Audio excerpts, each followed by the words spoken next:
welcome to Berries and Tea episode 20. I hope you guys doing well. I hope you guys enjoying our weekly shows, talking to the most amazing, inspiring speakers.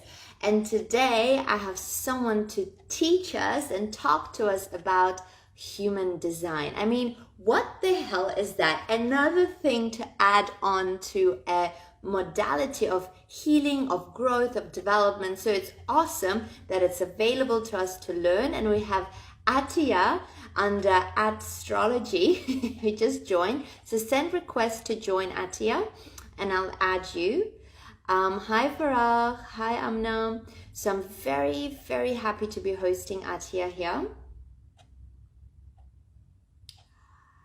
And here we go. And she should be joining. Attia! Hi. How are you? Good, thank you. How are you? I'm good. Do you have your cup of tea? All clear with me? All good? All good. All is really clear. Yeah, all is really clear. I asked you if you had a cup of tea. Yes, of course I have a cup of tea. Here we go. Oh, what a beautiful mug. No, it's my lucky mug. It says lucky mug. Ooh, very nice. Okay, so Attia, you being my very close friend, beside that, you're also now a human design reader, an astrology reader. What is it? Tell me. Yeah, so the main modality, the main sort of science that I use is human design. And in the readings, we go through the person's human design chart, but I also bring in some elements of astrology in with it too, the more practical side, because I think I'll explain more in detail. But the thing that I love about human design is that it's so practical. It really gives the person tools to work with and a lot of different strategies on sort of what to do, instead of just being like, oh, you are this way, you are that way. So in my readings, I will bring in parts of astrology that I believe are like that too. So it's a mix of the two, but yeah, the main modality that I use is human design. So give me because somebody asked me the other day, what is human design? And I was like, just tune into our live show. Tell me, what is it? Where did it come from? And how is it applicable? Yeah. Sure. So human design, it's a system that combines a lot of different elements into it. So it does have the more traditional astrology stuff that we are kind of a little bit more familiar with generally. It's got the planetary influences, plus it has sort of the I Ching, which is sort of the Chinese astrology. It's got the hexagrams from that system, plus some elements of Taoism. You've got the tree of life influence with that. You've got the chakras, we call them energy centers in human design, that they can kind of be comparable to chakras in some way. And you've got some elements of numerology. So it's all of these systems mixed into one. And it was channeled by a guy called Ra Uruhu in the 70s. It's a system that's here to show us really how to use our energy best in the world, right? So how do we, how does our aura interact with the world? How do we, most efficiently get out our kind of natural way of expressing our own energy, so that we can fulfill our purpose, so that we can have, better interactions, so that we can manifest what we want. There's all of these, ways that we as humans are conditioned, but also get conditioned, right? So human design kind of gives us a framework, I think, to bring us back to ourselves. And if I say correctly, it's according to your birth chart that you find out which type of human design you are. So you do it with your birth time, location, and date. So it's the same sort of thing that you would do to generate your birth chart, if you were doing sort of traditional astrology. But yeah, it is it's a totally different system. It looks completely different. I would recommend that people, maybe they can generate their own chart. You can go to Jovian Archive, or there's, a number of websites that, allow you to kind of generate your chart. But yeah, it's the same information that you would use with your birth chart, and then you would create your human design charts separately. And then from there, I was gonna sort of go into maybe the types, right? Yeah, Because that's exactly what I want to know. Yeah. yeah, so the kind of basic framework of human design is based on the 5 types, right? And the essence behind that is, of course, if we were all the same type, society wouldn't really function, right? We are all here with a different style of energy, with a different way of doing things, with different, ways of using our intuition, which I'll also get into. But yeah, the kind of basic framework is you have 5 different types. We split them, the human design term is to call them sacral beings and non-sacral beings. I don't love that way of describing it, but it is essentially, you do have the generators and the manifesting generators in the sacral section. And then in the non-sacral section, you've got the projectors, the manifestors, and reflectors. The sacral beings, we can say they make up around 70% of the population, so manifesting generators and generators together make up 70%. And then you've got the projectors, which make up around 20%. You have the manifestors that make up 9%. These are all approximations, right? Different places will tell you different things, but that's essentially the split. And then you have the reflectors, who are 1%. So, a lot, the 70% of the population that have this kind of consistent energy, right? They can keep it going, and you see them and it's like, wow, how do you have so much energy? It's like they have so much energy and then some. At the end of the day, if they're doing their full job, they still have energy at the end of the day. And it's like, wow, I'm not one of those types, but I look at these guys, I'm like, power to you. So they kind of keep the wheels of society going. And then you have the projectors. Projectors are traditionally the guides of society, the people that kind of see the patterns and see how to better do things. They can see, what people need to do better. Basically, it's a seer, and a guide. The manifestors, 9% of the population, their main kind of their main strategy is to initiate things, right? So the energy of a manifestor works super powerfully at the start. I usually compare it to, you have dominoes in a row, and then you're essentially, the manifestor flicks the first domino, and then all of the rest kind of go from there. So they, very, very strong initiating energy. It's important also for all of the non-energy types to take a lot of rest.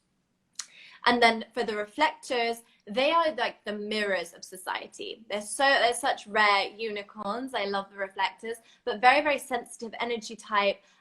They also can see. They also, see people, but the main difference is that they reflect people's energy very, very clearly. So in a nutshell, those are the 5 types of human design. And I know I'm a projector.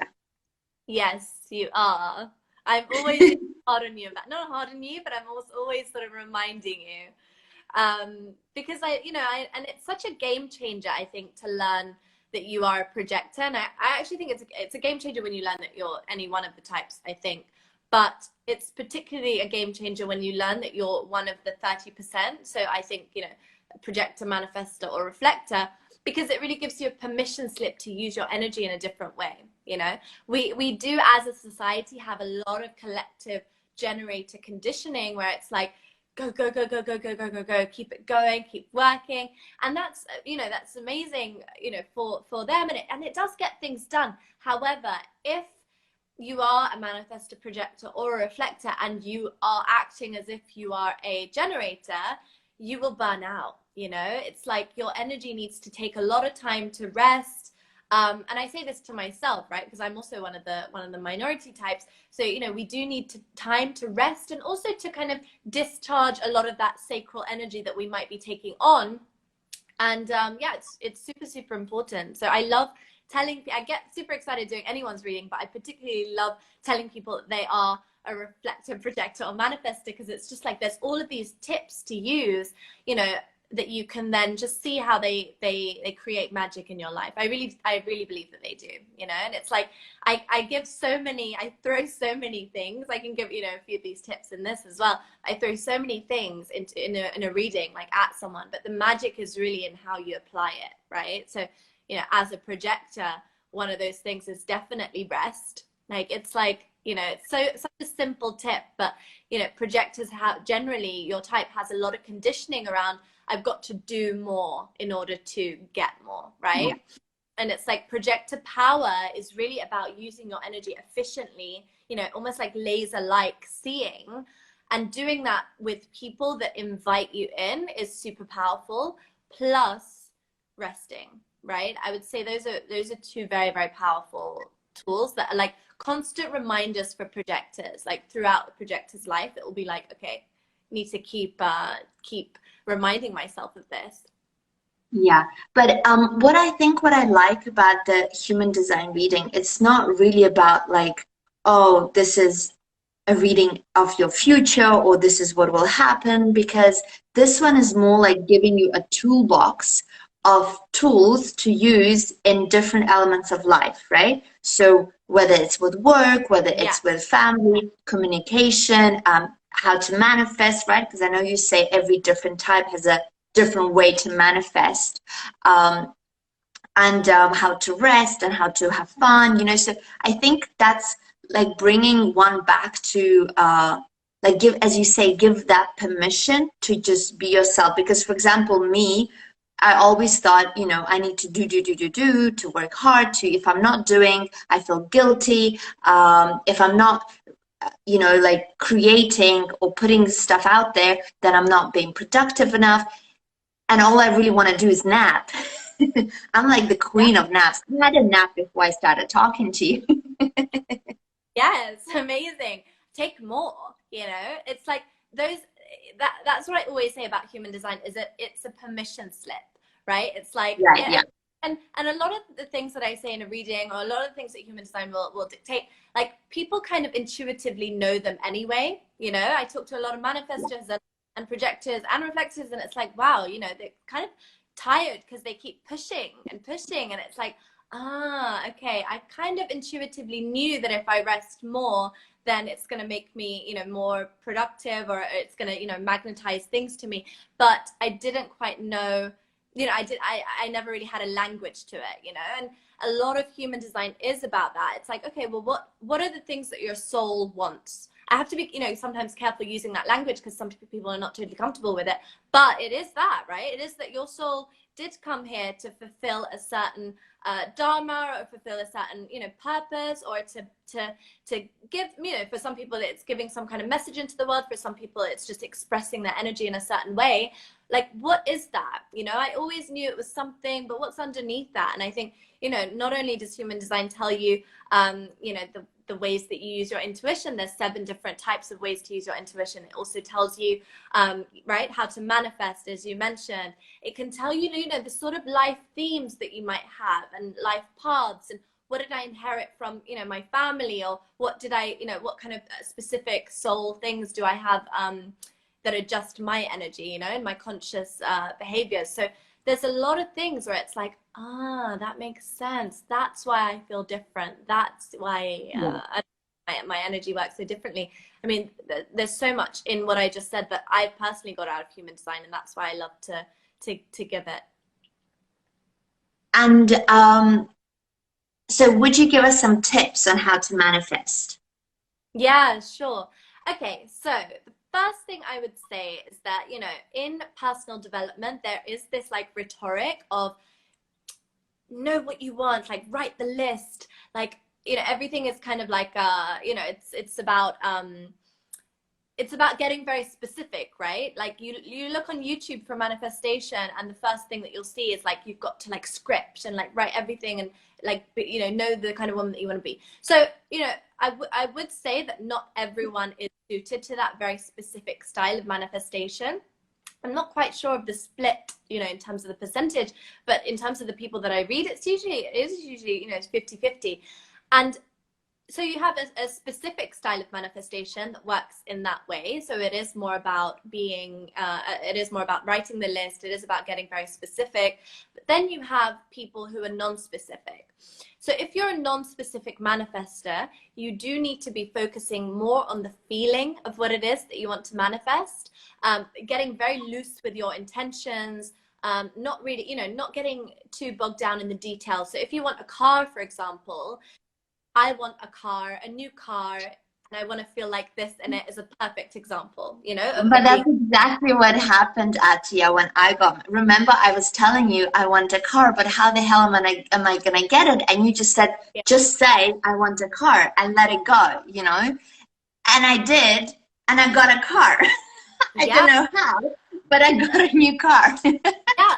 And it's like, if you had held on to the details and the, you know, that's not your style of manifesting, right? Like, you're not really like, I want the red with this specifications, with this, and this. Like, that's not really your bag. So yeah, it's magic. And it usually is, you know, people kind of know that, you know, the way that they manifest, or the way that they kind of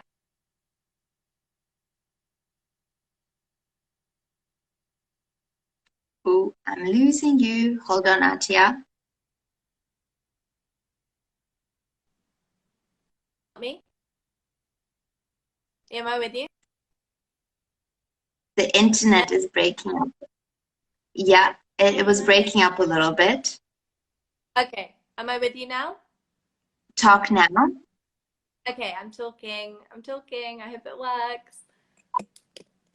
Oh It's no. breaking up. Your internet is breaking up for some reason. But it was. Is it okay now? Yeah, I think it's okay now. Can you hear me? Yeah. Yeah. Okay. Okay, we're back. So, We're back. what was I saying? So, you know, people can check out if they're a specific or non-specific manifester. A Jovian chart, you can just take a look.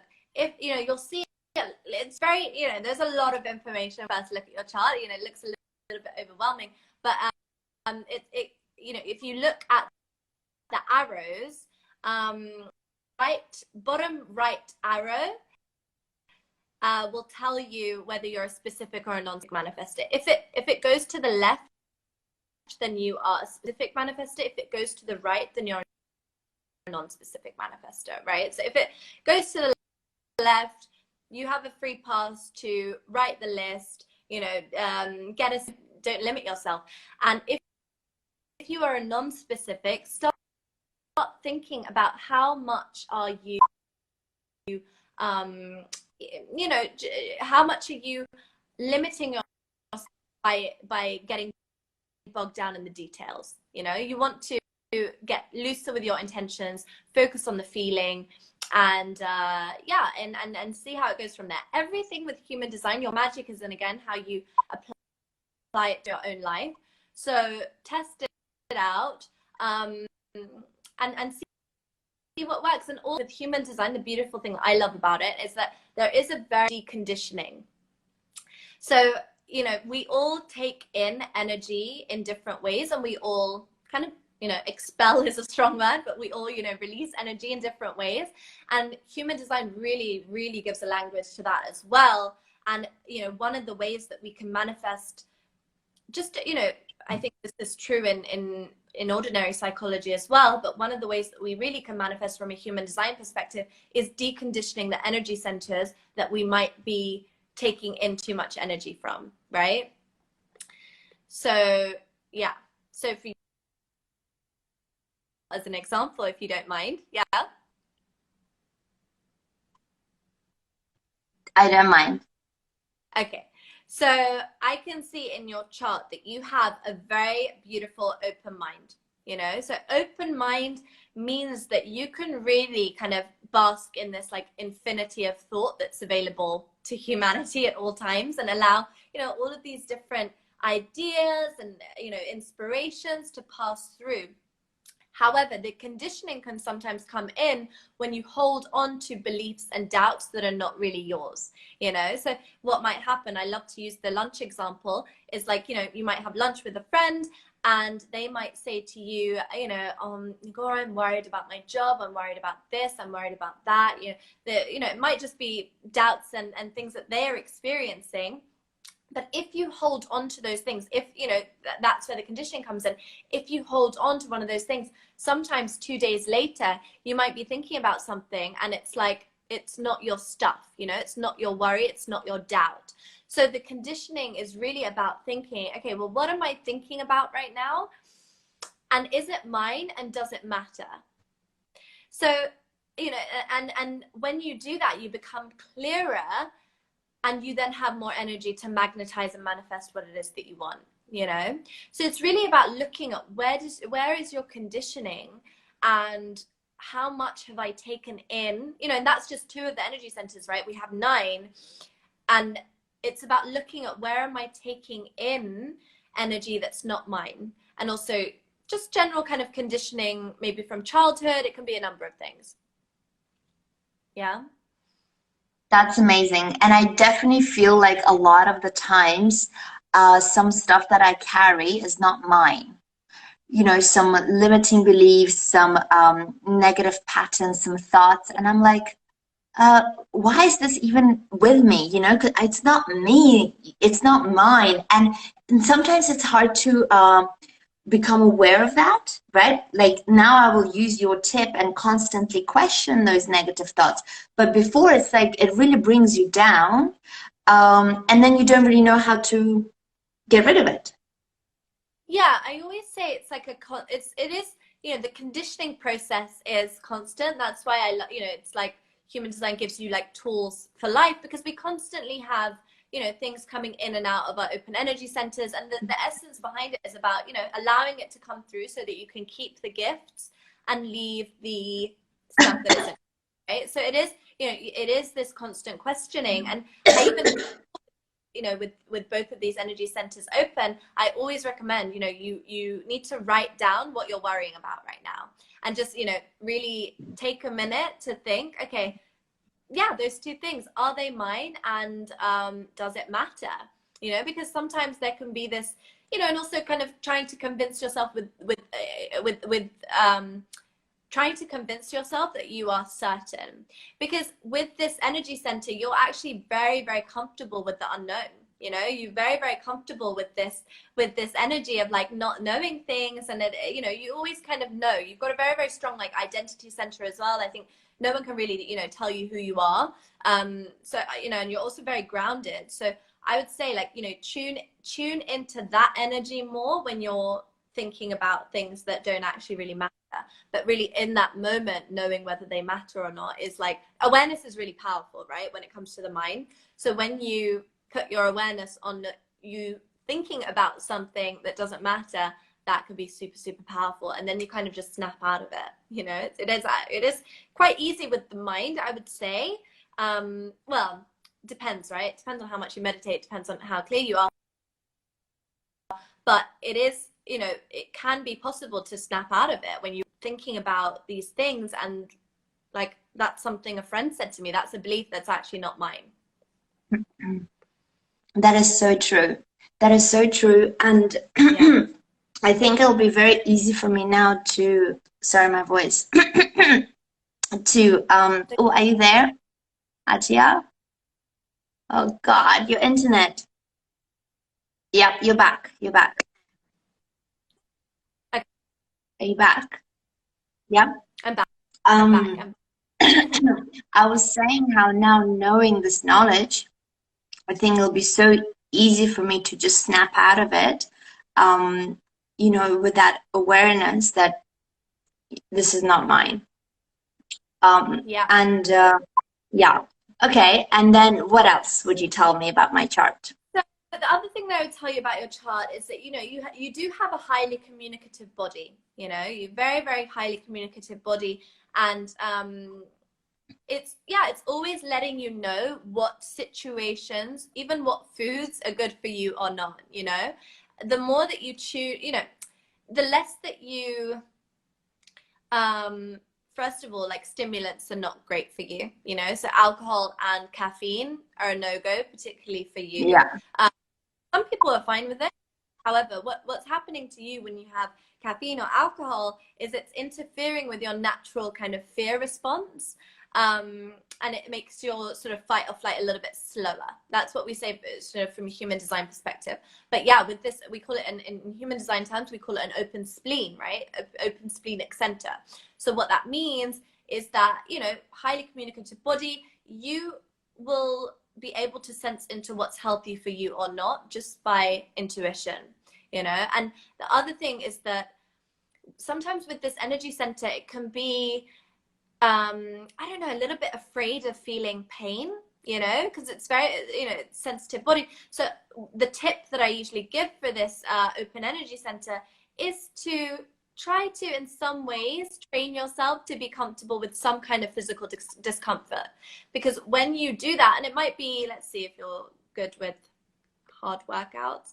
Okay, maybe not like tough workouts, but like maybe, you know, I don't know what that looks like for you, but in some way, be comfortable with some kind of physical discomfort, because that's the mechanism that you will train your body to know that all periods of discomfort, whether physical or mental, all of those subside. You know, you will then be able to ride those experiences out a little bit more without going to the quick fix or the unhealthy fix, you know, when you train your body to do that. Self-care is like super, super important for you, you know, more gentle forms of medicine. And it's interesting, you know, this is something I say to people with this open center, but you know, and I know what you do, right? So it's like gentle forms of medicine are really, you know, are much more healthy for you than kind of harsher things. You know, you want to be gentle with your body, a lot of kind of self-care. You know, you want to watch out for your relationship to fear, because hanging out with anxious and fearful people is like not the move for this open energy center. You can really feel into whether someone's fearful or anxious. Again, the lunch example, when you meet with someone and they're saying, oh, Nigora, I'm fine, everything's good, life is good. However, underneath, they might be feeling like a level 3 sadness. Not sadness, it's more about sort of anxiety with this energy center. So they might be feeling level 3 anxiety. The thing is that you will magnify that and you'll feel it at a level 7, you know, for example. So hanging out with anxious people is just not the bag for you. It's not the bag, not the one for you. So that's, you know, that is definitely something that I would, you know, human design is not meant to separate us, but having energetic boundaries around, you know, being around people where you really, really feel them, that's going to be really important for you for this energy center. What else? Yeah, I already said sort of staying away from stimulants, because that will strengthen your natural fight or flight, and really listening to your body, because really it contains all the, not contains, but it really does give you everything that you need in order to be healthy, you know. And usually with this energy center, it's telling you to slow down, you know. It usually is. That's usually the message with the open splenic, we call it.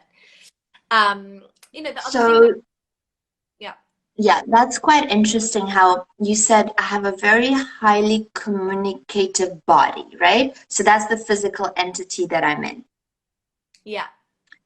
So also in like the Kundalini numerology, my physical body is also my like the soul body. The not the soul, the body that through which I can access the purpose in life, basically. And that's interesting because when I became a health coach years ago, it was because my body was so flawed and so weak and so challenged that I had to come through that. And when I did, that's when I found my purpose to become a health coach. Right. And then it was, you know, then teaching yoga, and then with Kundalini yoga, it's quite interesting to see how in my chart in human design, it really like exaggerate or accentuates the body, the physical body, right? Would you agree to that? I would say, you know, there's so many elements that point to the body. I mean, projectors in general do need to listen more to their body and the natural rhythms of rest that you guys need. First of all, just because it takes so much energy to see what you guys see, and to see into structures and to see into processes, and to see, usually projectors will have, you know, a few niches to see and go very deep into those niches. Requires a lot of mental energy and a lot of, you know, physical energy also. So that's why you guys need more rest. And that is also kind of linked to why you guys need to be paying attention to the natural rhythms of your body. So in general, you know, the first pillar of that I would say, you know, links to what you said, is being, you know, being a projector in general means and requires a higher level of sensitivity or kind of sensitive awareness when it comes to the body, you know. The other part of your chart, yes, is the open spleen, where I would totally say, you know, open spleen plus open sacral means your body is always communicating with you and is always telling you what's right or what's wrong, which environments to stay away from, which environments, you know, to be in, and particularly on the food side, yeah, essential. And also for projectors, I think, you know, we usually say projector women like eat like a bird, need to eat like a bird, you know, so quite often like small projector snacks are really, really good for you. Yeah, and manifestors, you know, my type, we can kind of we can go for bigger meals. Sometimes we can just decide how a food is going to make us feel, you know, and it transforms the energy of that food, and it really works, you know. But yeah, in general, kind of projectors do have a higher level of sensitivity when it comes to their body. So then let's get to the really important question, Attia. Go on. What about relationships?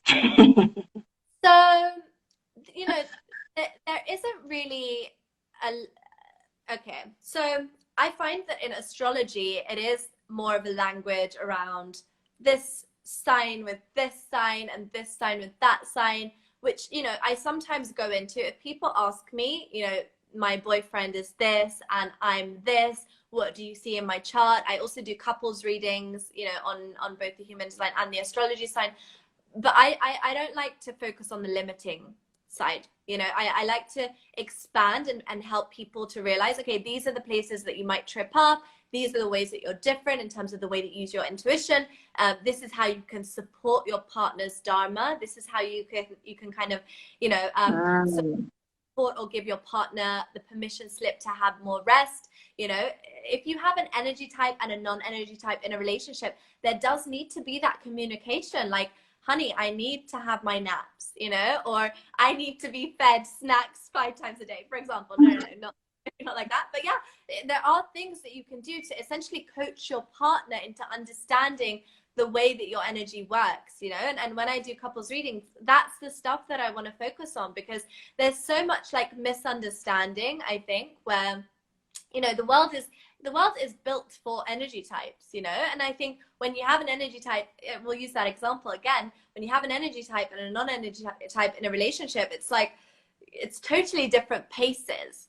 So I think, you know, it's not really about this type matches with this type, as we might do in the astrology stuff. Sometimes, you know, I do mix it, but it is more about how I build my understanding of the person, of the type of the person that I'm in a relationship with, to best support their growth, you know, to best support their deconditioning journey, to help to bring out their natural style of intuition, to you know, to see, wow, this is the person's like natural gifts. Like, how can I see that in them? You know, with projectors, I'll use the projector example. It's like really about seeing your gifts. You know, I like to use this even in a friendship context. It's like, there's such like innate wisdom in you guys. I love to like ask you things, you know, and bring that out. And like, that's, you know, that's one of the things that I say when I see that someone's in a relationship with a projector, you know, whoever I'm doing the reading for, whether it's both of them, it is about, you know,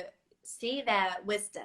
You know, if it's a manifestor, if it's, you know, if it's my type, then I would say, you know, encourage the manifestor to initiate, but also to honor their natural rest cycle. You know, if it's a generator, I would say, you know, encourage them to only do things that are a hell yes.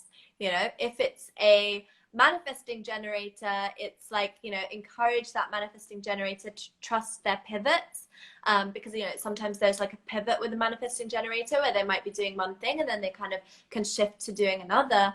You know, encourage them to, like, you know, embrace that as part of their process rather than shy away from it. You know, with all of these like tips, it's like, wow, like you bring out like the natural like magic of that person, rather than the narrative being like, oh, why are they not like me? Or like, oh no, why do they not love like me? Or why are they like this or this? You know, in a relationship, it's kind of like, you know, I love how I'm like relationship 101, but it is relationship 101 where it's like, you know, you want to, when you focus on the strengths of that person, they become more of those strengths. You know, from a manifestation point of view, from any point of view that you take, like that just energetically starts to happen. And I love using human design as a kind of framework to give that to people, you know, both from an individual perspective, but also in a relationship perspective, you know, because it's like there's so much. Yeah, I really think that, you know, that it's about bringing people together rather than separating. And there's no hate towards astrology, because I do use it as well. I'm a big fan. Big fan of you, astrology. But I do love that. I do love that human design is about, okay, understanding more than this is how the person loves and that's it. You know, it gives more of a inclusive and just a practical way of doing love. Wow, I think every couple should do a reading, because, as you rightly say, there's so many points of miscommunication, misunderstanding, blame, and just like all of this, all these little flaws that we put on each other. But actually, if you help them to understand how one works, then they can just focus on that and grow love instead of anything else. So I think that's so powerful. And when I do get a boyfriend, Attia, I will be coming to you for a couples reading.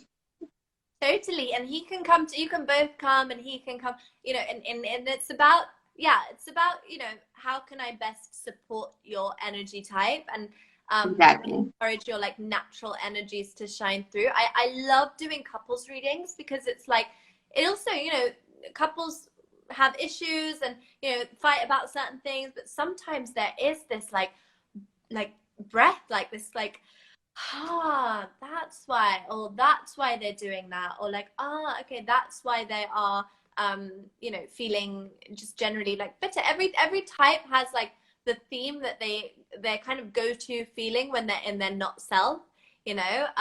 For manifestors, it's anger. For generators and manifesting generators, it's frustration. For projectors, it's bitterness. It's like, you know, there is this sense of you know, sometimes when you're in your not self, you'll be feeling bitter, and it's like, you know, learning about your human design and a lot of these tips will get you out of that feeling of bitterness, you know. And then the opposite side of that is success. For manifestors, it's peace. For generators, manifesting generators, it is what is it? I forget. Yeah, it's satisfaction. You know, so getting you know, into your human design and just kind of your natural flow of energy that you can also support your partner in terms of doing that, you know, just brings out more of those positive feelings that I just said. So yeah, I love doing couples readings, and I also love doing parent-child readings. Like, those can be super, super powerful, because it's like, you know, there's so much conditioning from a human design perspective, but also, right, from any like psychological perspective, where the conditioning is like, it comes from childhood, you know. And I think for projector children, like, how amazing would it be if you were like trained from like a toddler age to just like take more naps, you know. Like, the strategy for a child, you know, for a manifesting generator child is totally different to the strategy for a projector child. You know, their energy works totally differently. Like, a manifesting generator child needs to like tire itself out before it goes to bed, because there's this like surplus of energy. It probably needs to be doing like 12 different extracurricular activities, whereas a projector child needs to chill, you know, maybe not so much stimulation. Yeah, that's not how my parents brought me up. I had so much going on when I was growing up, so much. And then when I went to boarding school, there was even more activities, you know. And I think I'm just tired. Yeah. I'm napping for all those years that I haven't napped. Yeah. Oh, bless you. Yeah. I mean, that's a very common like projector sentiment, where it's like, whoa, I've been doing for so long. You know, I've been maybe acting like a manifesting generator, not acting, but, you know, I've been conditioned to work like a manifesting generator, or even like a manifestor. You know, I've been initiating so much. I haven't been waiting for the invitation, which is like number one on the projector tips, you know, is wait for the invitation to come to you. Like, maybe, you know, you guys are not, you know, are not doing that, and are thus kind of pushing up against the resistance. So there is maybe sometimes this like surplus of how do you say it? Like, there is kind of like a deficit of naps, you know, there's a nap deficit collectively with projectors, that you guys are just like chilling, and that's the thing. When you think you've chilled, like, you need to chill more. There's deep rest, and then there's kind of just like the scrolling on your phone rest, right? You need to having like the deep rest, and you will know what that is for you. You know whether you're getting high quality rest or low quality rest. I mean, I think it's essential for every type to decondition in different ways. We're all taking on energy in some ways from the world. Where I think just generally a lot of the people that I read for are not giving themselves the time to decondition and to clear the energy, right? It's not just manifesting general. It's not just, no, sorry. It's not just the projectors, manifestors, and reflectors, because sometimes there is this rhetoric of like, maybe they're the only ones that need to rest. But I also think that manifesting generators and the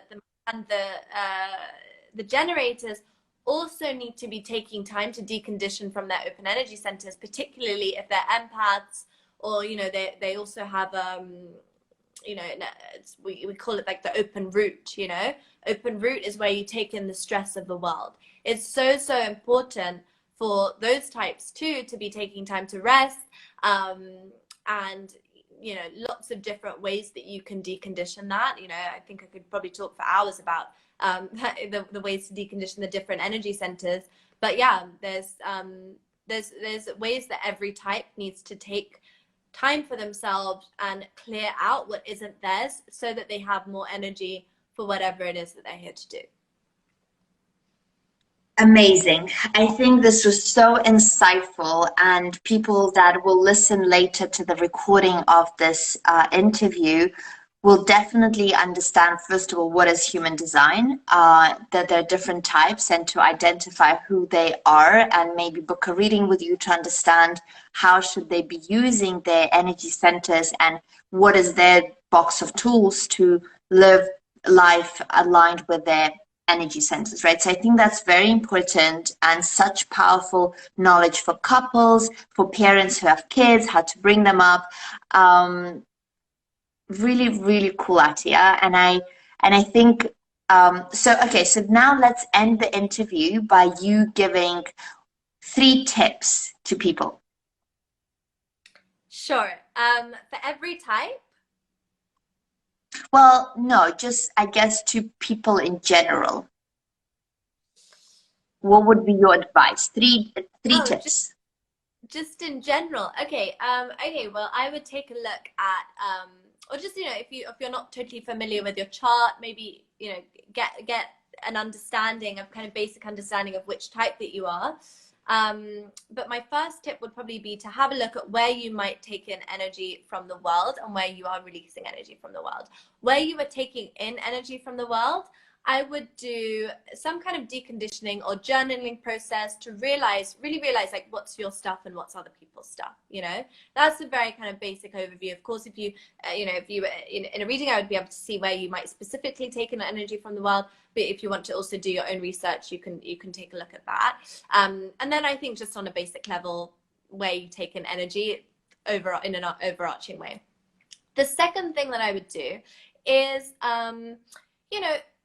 to really realize, to have an understanding that everyone's energy works differently. That's one of the things that I particularly say to the energy types, is that not everyone has the same pace that you do, and really respecting your own energy pace, your own energy style is like the biggest favor that you could do for the world. Like it is, the world needs more people that are listening to their own rhythm, that are listening to their own rest cycles, the people that are, the world needs the initiators. If you're the initiators, the world needs you to see. If you're a seer, the world needs you to do if you're a doer.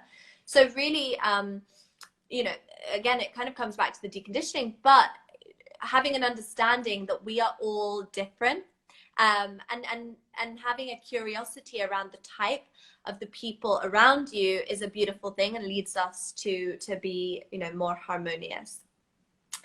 The next thing I would say, the tip, is to pay attention to the way that your body speaks to you, the way that your intuition speaks to you. Intuition is very, very powerful, but not everyone has an intuition where it's like that straight away gut feeling. I know, you know, there's seven, like I said, there's 7 different types of intuition in human design, and it's really kind of empowering to learn yours, because, you know, then you realize, okay, well, how do I make decisions? How can I understand, you know, how is my body trying to communicate with me? You know, is it very, very quick? Is it through my emotions? Is it through my body? Is it through my heart? You know, and really listening to that more than what personal development rhetoric will tell you, because, like, you know, of course I love, you know, totally drink the personal development Kool-Aid all the time, but sometimes, you know, and I really would judge my own style of intuition because mine is a little bit slower. You know, I need to wait a little bit. So when I got to know the way that my intuition speaks to me, it really brings the power back to you. You know, so having a look at how does my intuition speak to me? How can I listen to it a little bit more? And basically, you know, how can I stop trying to be, you know, not try to be what I'm not, but, like, you know, how, in which ways am I going against my natural rhythm when it comes to my intuition, and how can I bring it back into harmony and bring it back into balance, and what fruits does that give me? You know, really being conscious about the changes that makes in your life, and not really, you know, caring about what other people are telling you to do when it comes to your decision making, because you will know what's the best way for you. You know, so yeah, those are the sort of tips I would give. Really get to know your intuition, understand where your conditioning is coming from, and really having a respect for the fact that we are all different in terms of the way that our energy and our aura interacts with the world, and having that understanding leads to more harmony, and yeah, that. Those are pretty amazing tips, Attia. Thank you so much. I think we'll end it here. This was so insightful. I'm so grateful for your time and having really taken us through human design, and also giving me a mini reading. I'm gonna go have another nap now. And yes, and I will post your Instagram account on our feed so people can reach out and hopefully book readings and become so much aware of their own ways of dealing with life. So yeah, so thank you so much, and and next week we have me alone being on Berries and Tea, and I'll be taking questions for people and inviting them to join me live to ask anything about their chronic health issues or face issues, face skin issues, or whatever else. So that will be the next episode, and I look forward to seeing everybody. And yeah, have a good day. Thank you. Bye everyone. Bye Attia. Bye.